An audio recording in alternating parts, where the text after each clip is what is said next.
안녕하세요. 오늘 저희가 같이 이야기 나눠볼 주제는요. 루돌프 슈타이너의 1920년 강연 모음집 GA199입니다. 이게 1차 대전 끝나고 얼마 안 된 그 혼란기에 나온 건데요. 당시 팽배했던 물질주의에 대한 슈타이너의 좀 독특한 생각들 한번 깊이 파고 들어가 보죠. 네, 반갑습니다. 그 자료들 보니까 슈타이너가 당시 위기의 원인을 상당히 근본적인 데서 찾고 있더라고요. 단순히 사회 현상만 보는 게 아니라 인지학, 그러니까 자신의 영적 과학을 통해서 인간이나 사회가 어떻게 바뀔 수 있는지 그 가능성을 봤던 거죠.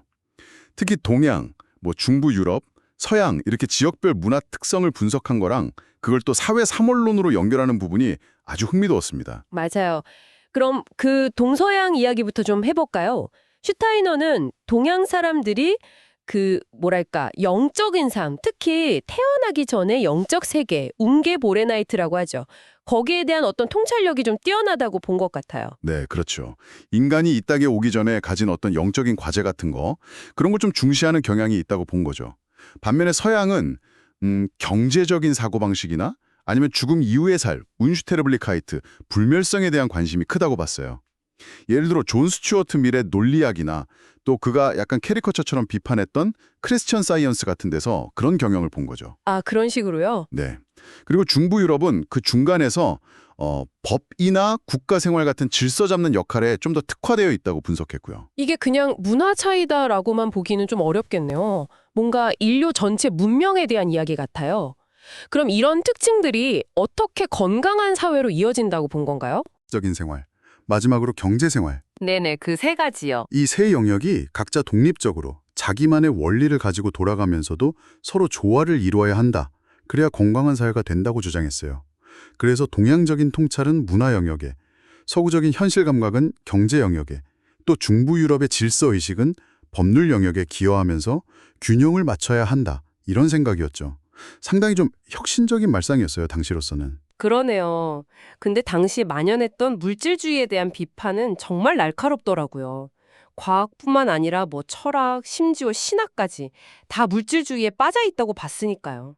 특히 그 생각한다는 행위 자체가 뇌의 어떤 파괴적인 과정과 관련이 있다. 이런 주장은 좀 되게 도발적이었어요. 맞습니다. 네. 그런 식의 사고방식만으로는 사회를 근본적으로 치유할 수 없다고 본 거죠. 그래서 대안으로 내놓은 게 바로 인지학, 안트로포조피인 거고요. 이게 그냥 머리로만 아는 이론이 아니라 실제적인 힘, 변화를 가져오는 행위인식, 타터 엘켄트니스라고 불렀는데 그런 알을 추구해야 한다고 봤어요.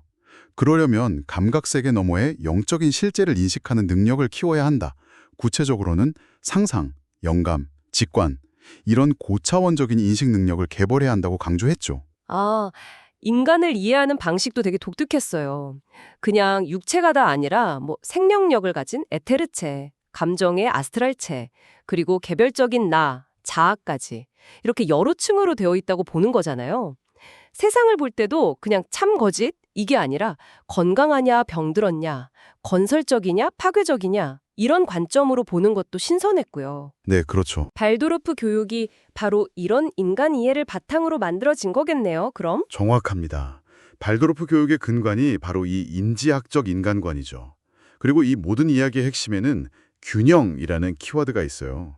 슈타이너는 인간이 끊임없이 두 가지 극단적인 힘 사이에서 줄타기를 해야 한다고 봤어요. 두 가지 극단적인 힘이요? 네. 하나는 너무 영적인 세계에 빠져서 현실 감각을 잃어버리는 경향, 이걸 루치퍼적인 경향이라고 불렀고요.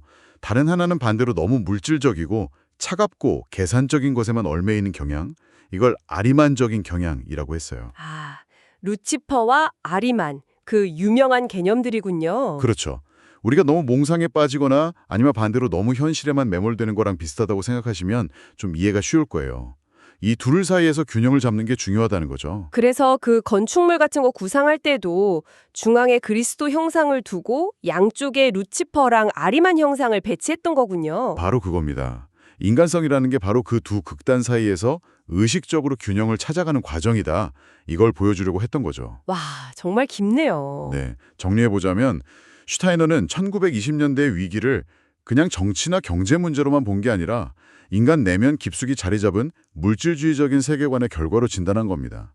그리고 그 해결책으로 인지학을 통해서 인간과 우주를 더 깊이 영적으로 이해함으로써 개인과 사회가 근본적으로 새로워질 수 있는 길을 보여주려고 했던 거고요. 이게 뭐 100년 전 이야기지만 지금 우리가 겪는 문제들을 돌아보는데도 여전히 시사하는 바가 크다고 생각해요. 네, 오늘 정말 흥미로운 이야기였습니다. 마지막으로 여러분께 이런 질문 한번 던져보고 싶네요. 슈타이너는 뭐 보수주의니 진보주의니 하는 정치 이념조차도 그 배경에 있는 아리만적인 힘 혹은 루치퍼적인 힘과 연결해서 설명하곤 했거든요. 그의 어떤 구체적인 우주론까지 다 받아들이진 않더라도 만약에요, 여러분이 지금 우리 사회의 여러 갈등이나 현상들을 볼 때 이런 보이지 않는 힘들의 역학관계라는 관점을 한번 적용해 본다면 어떨까요? 세상을 보는 눈이 좀 달라질 수도 있지 않을까요? 한 번쯤 생각해 보실 만한 질문인 것 같습니다.